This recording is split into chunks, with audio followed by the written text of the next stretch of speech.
The solicitor's voice, usually a dry drone, landed like a death knell. Your father's last will and testament leaves everything to Clara.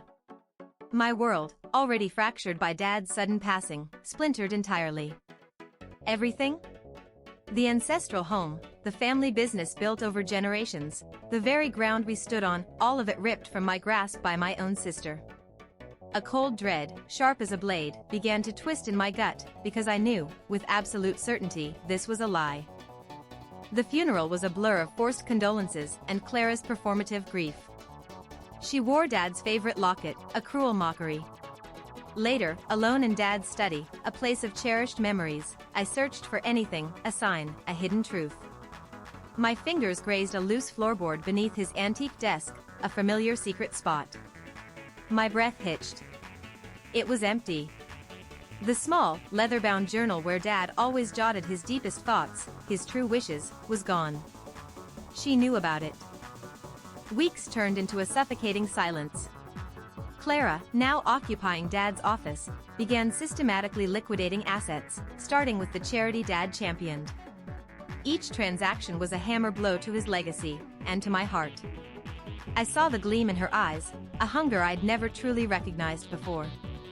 My childhood memories of her, once warm, curdled into suspicion. The sister I thought I knew was a stranger, draped in Dad's stolen wealth. A late-night call from old Mr. Henderson, Dad's former secretary, was the first spark of hope.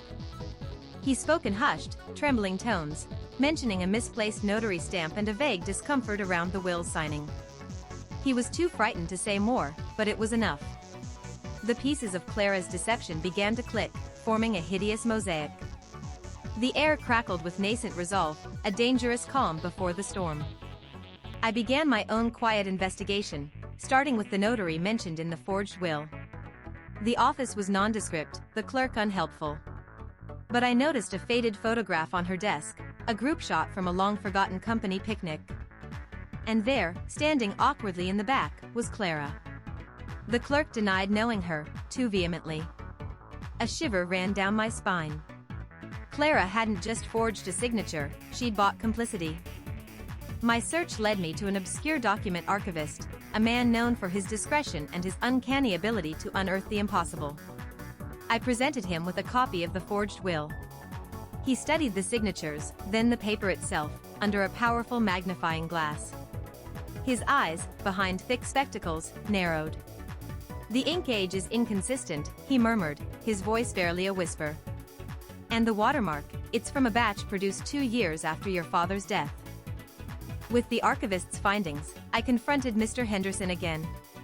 This time, armed with irrefutable proof, his fear gave way to a quiet fury. He revealed everything. Clara had coerced him, promising him a substantial sum to act as a witness to the signing of a blank document, later filled in with the fraudulent will. He showed me dated bank statements, a bribe he'd kept, a heavy burden of guilt he yearned to shed. The depths of her betrayal were staggering. I filed a formal legal challenge. The papers served to Clara at a lavish cocktail party she was hosting in our family home. The look on her face, a mask of shock dissolving into venomous rage, was a chilling vindication. She tried to dismiss it, to charm her way out, but the cold hard facts laid bare in the summons were undeniable.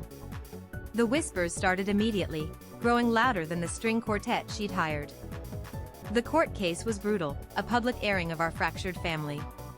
Clara, in her designer suits, spun a web of lies, but the evidence, the archivist's report, Henderson's testimony, the notary's forced confession, slowly tightened around her. Her carefully constructed facade crumbled under cross-examination. I watched, a quiet ache in my chest, as the sister I'd once loved was exposed for the deceitful stranger she truly was. There was no joy, only a profound sadness. The judge's gavel struck, a final, resounding blow. The will was declared fraudulent. The inheritance, the home, the business, all returned to their rightful heir. Clara was sentenced. Standing in Dad's study again, the journal now restored to its place, a sense of weary peace settled over me. Justice was done, but the cost was immeasurable.